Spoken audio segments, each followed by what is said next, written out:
I'm Cora, 35 years old, a software engineer living in Oregon. For most of my life, I believed in the word family, so much so that I once told myself I could endure anything as long as it meant helping loved ones through tough times. But no one warned me that when you're always the one reaching out first, eventually they'll assume it's your duty. It all started 11 months ago when my younger sister, Ellie, 29, and her husband, Greg, asked to stay at my house. Greg had just lost his job, and Ellie had abruptly quit her position as an office assistant after a conflict with her boss. They said they'd only stay for a few months while saving up to put a down payment on a small condo outside Salem. I believed them. I believed in the idea that sisters show up when one is struggling.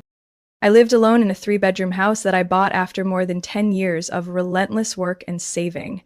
One room was my home office, one for guests, and the other my bedroom. I rearranged everything to give Ellie and Greg the entire lower level. They had their own room, private bathroom, and even a side entrance that led to the backyard.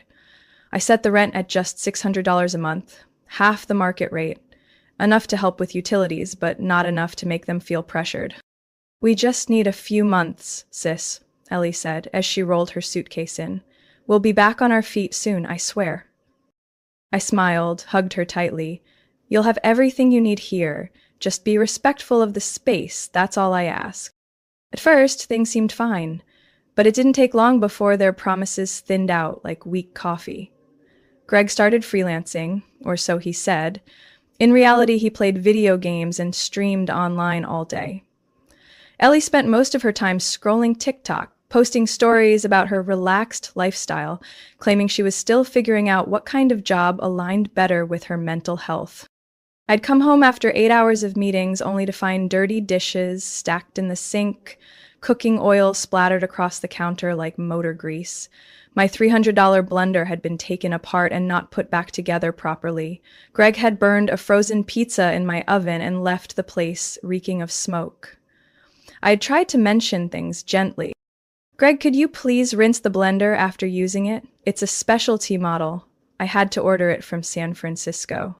Greg shrugged without looking up. "Cora, don't be so uptight. This is a home, not a showroom. We're family, right?" I gave a strained smile, but something inside me began to crack. Then they started inviting friends over. One night, I walked in at 10 p.m. to find 2 strangers lounging on the newly reupholstered sofa I'd paid for last month. Greg had a beer in one hand and the remote in the other. "Oh, hey, you're back. We're just watching the NFL." When I asked them to limit having guests on weeknights, Ellie looked at me like I'd ruined "Seriously, sis, you need to relax. Why so intense all the time? It's a home, not a corporation. You're not the CEO here." I paid to repair the HVAC system after Greg caused an electrical short installing unauthorized Bluetooth speakers. I also covered last month's utility bill, over $200, because they accidentally left the heat running 24/7 for a full week. One evening, I casually mentioned at dinner that I'd received a quarterly bonus, $4,000, for finishing a difficult project ahead of schedule. Greg laughed. "Nice, maybe we'll stick around a few more months. Who needs rent when you've got a big sis like Cora footing the bill?" That comment, half joking, half blunt, was the turning point for me. I realized they no longer saw me as a sister lending a hand. I had become an unlimited, unpaid sponsor. And the worst part, they had absolutely no intention of leaving. One early December evening, with the cold rain starting to fall, I left work earlier than usual. My last meeting got canceled. I stopped by the bakery near my place to pick up some sugar-dusted ginger cookies and a new bag of coffee. In my head, I had already painted the evening. A latte in hand, a cozy blanket, fireplace glowing. But as soon as I opened the door, laughter floated up from the downstairs level. Ellie's voice, Greg's, and my mom, Miranda, excitedly saying, "The chalet even has a private sauna, Ellie, and there's a ski trail that runs right through the pine forest. We really leveled up this year, didn't we?" I froze in place, still holding the paper bag. A chalet? A sauna? Skiing? I slowly stepped down the stairs and stopped at the basement living room door. Ellie was curled up on the armchair, glowing with excitement, while Greg lounged across the sofa, holding a glass of red wine, my Christmas bottle I had set aside. Your dad already booked everything, my mom went on. Idaho's been getting snow early this year, should be a perfect white Christmas. There's even a dog sled tour if you want to try it. I barely heard anything past Idaho. My family always went to Vermont for the holidays. A tiny, warm cabin in the woods, where we'd play board games, make hot cocoa, and argue over whose cranberry jam was better. I'd requested time off 2 months ago, turning down 3 conference invites just to be there, like every year. Idaho? I stepped into the room, keeping my voice steady. Mom, I thought we were still going to Vermont. The room fell into a vacuum of silence. My mom placed her tea gently on the table. Ellie glanced at Greg, then at me, her expression tight, like I'd just ruined everyone's good time. You're home early. I thought you had late meetings. I asked again, why didn't anyone tell me the plans changed? Mom gave a stiff smile. Sweetheart, I was going to call you this weekend. The Idaho resort only got confirmed a few days ago. Greg cut in casually. Didn't we book it back in October? I remember 'cause Ellie and I chose the room with a lake view. The cold outside felt like it had seeped through my bones. I turned to Ellie. So, everyone knew. Except me? She shrugged, feigning innocence. You're always busy with deadlines. I thought you'd be glad to just relax for once. I looked at Mom. And you thought the best way to let me relax was to exclude me from the holiday? Her tone sharpened. Don't overreact, Cora. You always have to be in control. What time we eat, how the turkey's seasoned. Your dad and I just thought, maybe we try something different this year. I fought to keep my voice from shaking. Who booked the cabin for the past 8 years? Who planned the menu, the playlists, wrapped all the gifts? And this year, I don't even get an invite. Greg sighed and stood up. Cora, honestly, you're too successful and too intense. Everyone's tired of putting on this perfect family act to fit your schedule. This year, we just want Christmas to be fun. Right then, it hit me. This wasn't some last-minute plan. They had discussed it, agreed, and chose to leave me out. Cleanly, quietly, without a shred of hesitation. I walked out without saying another word. From the kitchen, I heard Mom whisper, "She'll be fine. Cora always lands on her feet." As my bedroom door shut behind me, I set the cookie bag on the desk and sank onto the bed. My heart didn't shatter. It just emptied out. A familiar feeling I thought I had mastered, but this time felt different. I had lived for them. Built a home where Ellie could feel safe. A holiday space for Mom and Dad to escape to. A reason to keep calling ourselves family. And they chose to leave me behind. Silently, together, without a second thought. I still remember exactly how I felt waking up the next morning. It wasn't pain or even anger, just a strange kind of clarity, like I had stepped out of a long dream I once mistook for reality. I sat up and looked around the room I used to call home. It now felt more like storage for things I didn't want to face. The kitchen calendar had December 23rd circled in red ink with a messy note. Prep cookies, order turkey, finalize Christmas playlist. I'd written that myself. Written it thinking I was helping create another perfect family holiday. For the past 2 months, I had been preparing in silence. Even bought burgundy pillow covers to match the custom table runner I ordered on Etsy. Just a week ago, I emailed Mom asking if anyone was going vegetarian this year so I could plan the menu. She replied, "I'll ask and let you know." No one followed up. And me? I kept believing things were as they always were, believing they were busy, believing I was still the heart of this family. I opened the storage closet and pulled out the bottom drawer. Carefully wrapped gifts sat in neat rows. A sweater for Mom, a green silk scarf for Ellie, her favorite color, and even that remote-controlled dinosaur Greg once joked about wanting just for display. I'd ordered it on Black Friday to make sure it arrived early enough for perfect wrapping. I touched each one, my fingers brushing against the little tags I'd handwritten. For Mom, may your back hurt less this year. For Ellie, to keep your neck warm and your head even warmer. I'd written those lines, thinking I was doing the right thing.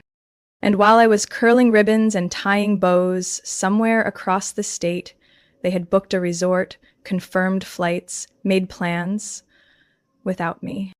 I stepped into the kitchen. On the table lay a receipt from REI, almost $800 for ski gear. Shipping address, my house. Order date, October 17th. 2 months ago. The same week I took Greg to meet a friend at my tech firm to help him get a job referral. I picked up the receipt, stared at the number, and laughed. A dry, brittle sound even I barely recognized. I had been covering most of the household expenses, and they'd use that money to prepare a trip I was never meant to join. My phone buzzed, a message from Mom. Cora, have you reconsidered? I don't want you to feel excluded, but Ellie really needs space. This trip will help her relax. I hope you'll be mature enough not to make this a big deal. I typed back. For the past 2 months, while I thought I was planning our holiday, all of you were planning yours without me. At the very least, be mature enough to admit that was intentional. I didn't send it. I deleted it. Maybe because I finally knew. I didn't need them to understand. They didn't think they did anything wrong. They thought I was just overreacting, too intense, controlling. In their minds, I wasn't a sister, a daughter, I was a holiday coordinator. And the coordinator's time was up. That night, I FaceTimed Maya, my best friend since college. She was at home in Seattle, glowing Christmas lights twinkling behind her. I didn't explain much, just said, my family's going on a Christmas vacation without me, and they've been hiding it for 2 months. Maya didn't ask why. She simply said, you okay? I stayed quiet. Do you want to come stay with us for a few days? Ethan's here. We just got a new sofa bed. Swear, it's ridiculously soft. I shook my head and smiled. Thanks, but I think I need a few days in my own space to clean some things out. Not just stuff. Maya nodded. You know what, Cora? They lost an organizer, but you just found yourself. Worth it. I ended the call and stepped out to the balcony. Snow had started falling gently. This year there'd be no Vermont cabin, no noisy family dinners, no Greg jokes or Mom's always burnt pudding. But I knew this Christmas would be the first I spent not for them, but for me. 2 days after my conversation with Maya, just when I thought things were clear enough for my family to quietly finish planning their Cora-free getaway, they took a step none of us saw coming. It was Saturday night. I had just wrapped up a late online meeting with a European client. The clock on my screen read 9:14 p.m. I left my desk and hadn't even changed out of my hoodie when I heard laughter echoing downstairs.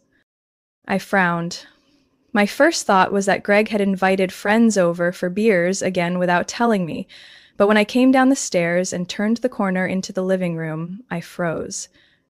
The room was packed. Twinkle lights wrapped around the windows, and a 7-foot fake tree stood lit in the corner. Silver and gold ornaments reflected candlelight across the space. Near the fireplace, a rustic wooden sign read, "Let the Colorado adventure begin." My mother was by the snack table, holding a champagne flute. My dad, Charles, was laughing with 2 old friends. Ellie spun in a glittery red dress, showing off a fur stole I hadn't seen before. Greg was pouring bourbon into one of my crystal glasses. For a man I'd never met. They were throwing a farewell party in my house. I wasn't invited. I wasn't even told. None of them, not Ellie, not my mother, saw anything wrong. I stood at the entrance, my hand gripping the doorframe. Slowly, eyes turned. The laughter faded. Silence swept through like a cold draft. My mom approached first, speaking in that soft tone people use with stubborn children.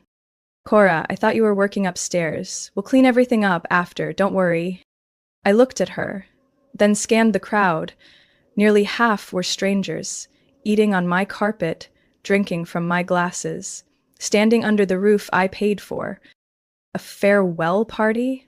My voice was low, hoarse from swallowed rage. In my house? For a trip I was deliberately excluded from? Greg scoffed. Don't be dramatic, Cora. We just wanted some holiday spirit. You're being a little sensitive. I clenched my fists, stepping into the room. So it's normal to throw a send-off party in the home of the one person you purposely left out? Ellie looked up, narrowing her eyes. Cora, I get that you're upset, but not everything's about you. People just want to have a good night, okay? I turned to my mom. You're okay with this? Changing plans in secret? Keeping me in the dark, then using my house for the party? My father said nothing.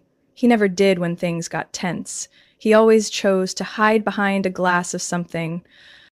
My mother sighed, her voice dipping into that familiar tone of controlled annoyance. You're making this heavier than it needs to be. Everyone's just trying to relax. Don't ruin the evening. Then, from the snack table, I heard a voice. Aunt Angie, one of Mom's closest friends. I think Cora's being a bit much. People went to all this trouble. Can't you just be gracious? Gracious? To the people who hijacked my home and made it a celebration of my exclusion? I didn't respond. I walked straight to the speaker and yanked the cord out. The music died instantly. Whispers started. Greg came closer, sarcasm thick in his voice. Cora, you really want to ruin your family's party over hurt feelings? Grow up. I stared at him. No, I'm ruining a party thrown by people who've been using me. Big difference. No one had anything to say after that.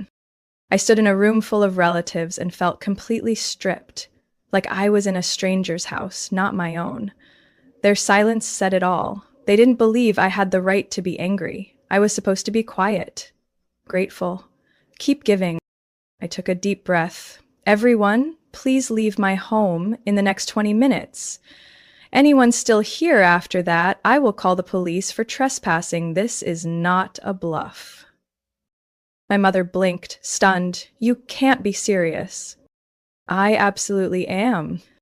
I turned and walked upstairs. I didn't wait for their response. But I heard the shuffle of jackets being grabbed, quiet mutters of, she's gone crazy, each word settling in my chest like a stinging layer of dust. That night, I cleaned up every trace of the party. I took down the lights, gathered ribbon scraps, tossed every paper plate and crumpled napkin into trash bags. By the time I wiped up the spilled bourbon from my table, my hands were shaking, either from the cold or fury. I couldn't tell which. The next morning, I sat by the kitchen window, holding a cold cup of coffee, my eyes fixed on the wine stains still soaking into the carpet. Last night, I had stuffed all the trash from that farewell party into 3 large bags, dragged them out back, and tossed them into the bin myself. I didn't sleep, not because it was loud, but because my mind kept replaying the same ticker tape. I've let them push too far for too long. I grabbed my phone and typed a single line to Maya. I need Ethan. 10 minutes later, the phone rang. Maya didn't ask questions. She simply said, we'll be there in an hour. Have everything ready. Today is the cleanup day. I didn't need to ask what cleanup. Ethan, Maya's boyfriend, is a real estate attorney at a law firm in Portland. He'd helped me review the paperwork when I bought this house 3 years ago. And now he was going to help me reclaim it. By the time they arrived, I had printed copies of my mortgage statements, utility bills in my name, and even scattered messages Ellie had sent me when she first moved in. Lines like, you're a lifesaver. I promise this is just for a few months. Now, useful as evidence.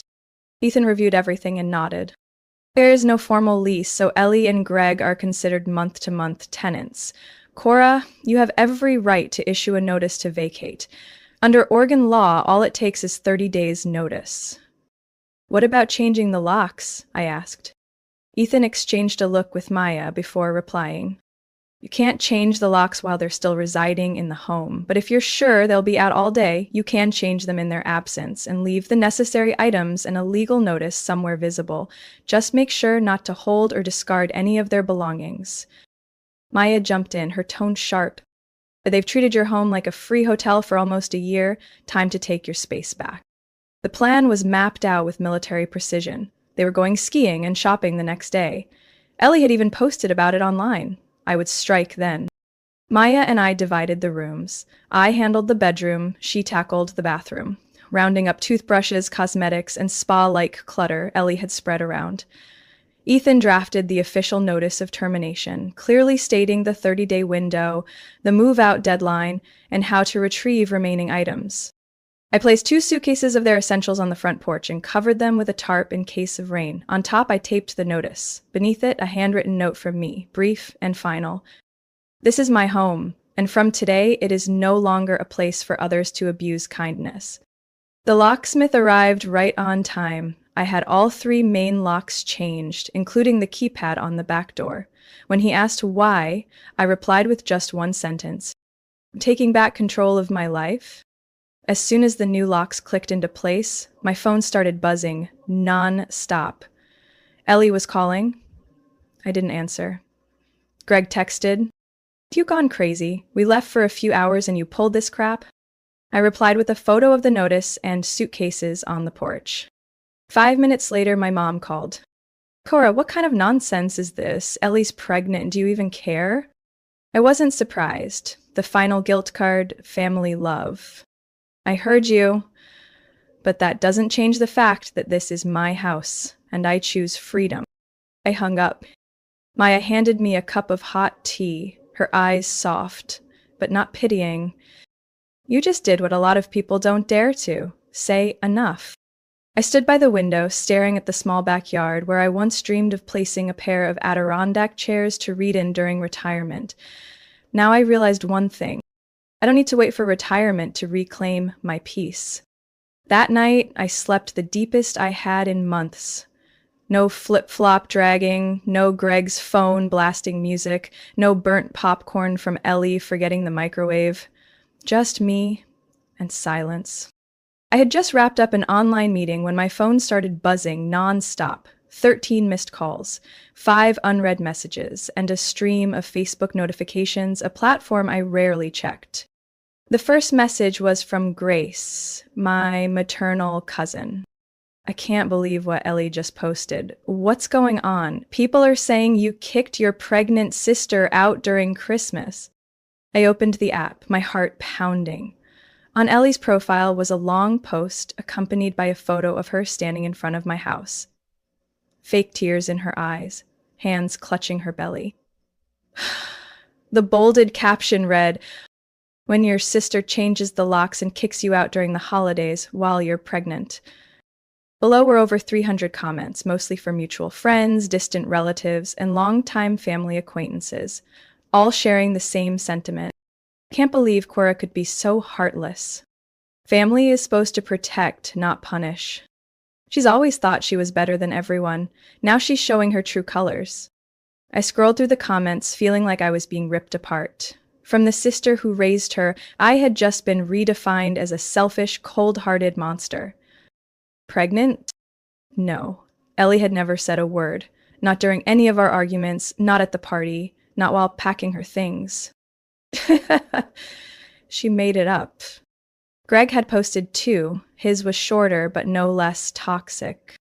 Kicked out without warning, the world should know the truth behind her successful sister mask. Attached was a photo of the notice I taped on the door, conveniently cropped to hide the header and the 30-day timeline. Viewers only saw. Has terminated occupancy effective today. As if I had thrown them out instantly into the snowstorm. I shook with anger. But what choked me more was when my mother, Miranda, shared both posts and added a short caption. We didn't raise our daughter to be like this. A bullet straight to the heart. No call, no text to ask what happened. Just a public alliance with a fabricated story, publicly shaming me to protect the daughter who leached off her sister, then betrayed her in every way. Maya called right after, her voice urgent. Cora, I saw everything. You are not to respond online, got it? No reacting, no posting. The calmer you stay, the less they can twist. But I can't let them paint me as a monster, I choked out. You don't have to argue publicly to prove you're decent. The people who care will come to you. Social media isn't a courtroom. I took a deep breath and nodded silently. An hour later, Ethan called. Cora, I've drafted the legal response in case they actually try to sue. This is classic emotional blackmail, but you followed every step by the book. Lock change while they were out, proper notice, essential belongings left accessible. It's all backed by photos. What about the pregnancy claim? I ask, voice hollow. No medical proof so far, and even if it's true, the law doesn't require you to provide free housing to a pregnant person without a lease. I slumped into my chair. The house still smelled of cinnamon candles and lemon disinfectant. Outside, a gentle rain fell. Beneath that rain, I knew Ellie's narrative was spreading, like ink on a paper towel.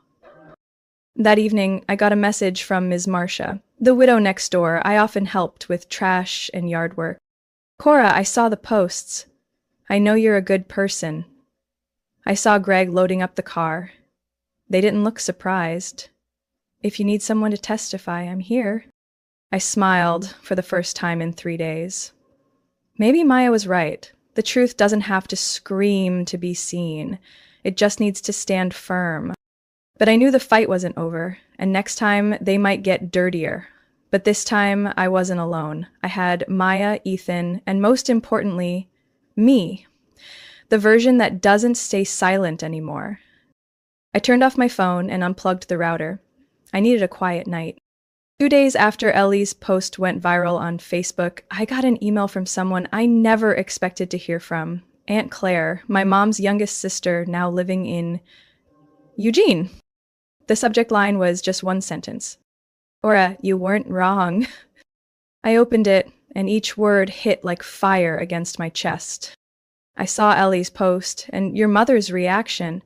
I need you to know this isn't the first time a woman in our family was labeled as too tough, too independent, and turned into a scapegoat for someone weaker, but louder.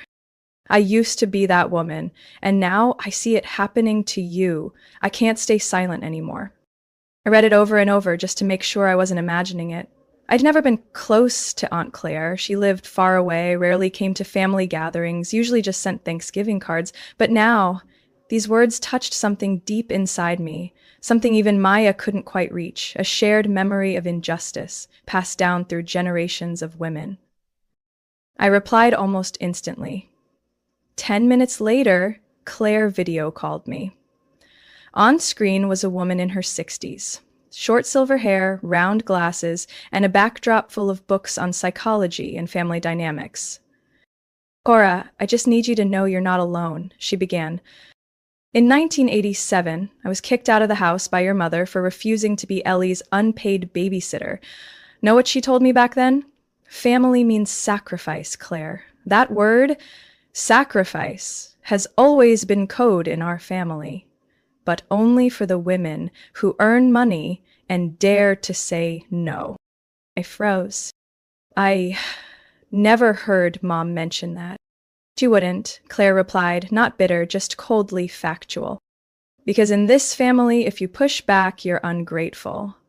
If you stay silent, you're well-behaved, but you did the right thing. And doing the right thing doesn't need applause to have value. We talked for nearly an hour. Claire told me things I'd never known, how my mom often played the reasonable victim, making others feel guilty for demanding fairness. Suddenly, my entire childhood rearranged like puzzle pieces. The way Mom looked disappointed when I won a major scholarship, but Ellie failed to get into college. Her sigh when I refused to buy them a new SUV because Ellie's having a baby. The constant comments like, you're the strong one, so you need to carry more. That afternoon, I returned to the office, after nearly a week of working from home because of the family drama. As soon as I walked in, my coworker Rhonda waved me over. Cora, come here. You need to see this. She turned her laptop toward me. It was our internal work chat. A former coworker, who had gone to college with Ellie, had posted Ellie's accusation in the company thread, along with the caption, I can't believe someone I used to admire could act like this. The responses came quickly, but not in the way I expected. Daniel, my team lead, wrote, I've seen Cora skip 3 company parties to go care for her mom after a fall. I've seen her stay at the office until 9 p.m. doing someone else's job without saying a word. If you think she's cold-blooded, try working with her for a quarter. Barbara, the admin assistant and unofficial team mom, followed up. Being family doesn't give you the right to mistreat someone and call it love. Cora, if you need someone to speak for you during the staff meeting, I've got you. I was speechless. I had never felt so clearly protected. Not through tears, not through loud defenses, but through real respect from people who'd worked beside me, lived beside me. That same afternoon, I received a bouquet delivered to my desk. No sender name, just a small card. Everyone deserves boundaries. Thank you for teaching me that. From someone who used to think you were too rigid. It was from Grace, my cousin, who had initially believed the twisted version of the story online. I smiled and placed the bouquet on my desk. In my mind, I could still hear Aunt Claire's voice. Not everyone is ready to face the broken systems they were born into, but once they do, they'll never be the same again. December 24th. Light snow dusted the porch roof. I stood by the kitchen window, hands wrapped around a mug of hot cocoa, feeling oddly at peace. This was my first Christmas in nearly 15 years not cooking for a family gathering. No stressing over planning, no last-minute run for matching napkins, no wondering if my mother would sigh again that my dish lacked traditional flavor. I had ordered a small pecan pie from my favorite bakery. Maya had sent over a box of handmade chocolates, along with a handwritten card. This is the first year you chose yourself, and the first time I've seen you truly free. I had decided not to go home to my parents, not to reply to my mom's forced-sounding Merry Christmas text, not to listen to the usual half-hearted apologies like people make mistakes when they're too emotional. I wasn't emotional anymore. I was clear. A week earlier, Ellie had messaged me. A long paragraph, opening with, "You hurt me deeply, but I still hope one day we can be sisters again." I didn't respond. I didn't delete it either. I left it there, as a reminder. Forgiveness does not mean surrendering your boundaries. On Christmas afternoon, I wore a green sweater with silver lace trim, rewrapped 2 presents for Maya and Ethan, a cashmere scarf and a set of gold-edged notebooks. I drove to their home in the southern suburbs where their small house always glowed with warm lights and the scent of cookies floated down the block. Ethan opened the door, holding a tray of cookies. "Cora's here. We need someone who can tell real cinnamon from nutmeg." I laughed. "You just insulted the palate of someone who once made a 3-layer egg mousse for a family bigger than a football team." Maya hugged me from behind. "No one deserves the seat by the tree more than you this year. In that house, I wasn't the head chef, the planner, or the one holding together everyone's emotions. I was just Cora. And that was enough." Dinner was simple: garlic butter roast chicken, mashed potatoes, pumpkin pie, and barley salad. No one fought over the chicken skin. No one said dessert wasn't sweet enough. No one whispered behind my back when I got up for more water. There was just soft jazz, warm conversation, and eyes that saw me without judgment. When I got home, I saw an envelope in the mailbox from Ethan's law office. It was a copy of the formal response they'd sent to Greg's side after their legal threats. I left it on the kitchen counter beside a scented candle. I didn't feel scared anymore. Not angry, either. Just light. Light like finally dropping a too heavy backpack after a long journey I never understood why I kept carrying. Late that night, I played instrumental music and hung up the ornament Aunt Claire had given me, my first piece in a new collection I had decided to start, Symbols of Choice. I knew life wouldn't magically become easy just because I set boundaries. Ellie might still play the victim, my mother might remain silent, or worse, keep curating the version of the story she wants people to believe. But I was no longer part of that story. I was no longer the silent sacrificer. I didn't owe anyone an explanation for choosing to protect myself. I was the one redrawing the lines, the one who stood in a house once filled with laughter but empty of love. The one who changed the locks, not to shut people out, but to hold on to myself. Tomorrow, I'll finally rearrange my office, turn it into the creative space I've been putting off. I ordered a new wooden desk, wall mount shelves, and a canvas painting I did last year, a bird soaring against a gray sky. free and unbothered by direction. Maybe that's the image I'll carry into the new year. And if one day Ellie truly wants to rebuild our relationship, she'll have to walk through a door opened by respect, not guilt. As for me, I won't be waiting. I'm busy living my own life for the first time, not following anyone else's script. Cora's story is a powerful reminder that kindness should never be treated as an obligation, and sacrifice doesn't mean giving without limits. In real life, far too many people, especially women, are expected to endure for the sake of family. But when compassion is exploited, setting boundaries isn't selfish, it's self-preservation. Because sometimes finding real peace means choosing yourself, even if it means walking away from those who share your blood. What do you think about Cora's decision? Was she being too harsh, or was she simply protecting herself? Share your thoughts in the comments, and don't forget to subscribe for more heartfelt stories about family, boundaries, and self-worth.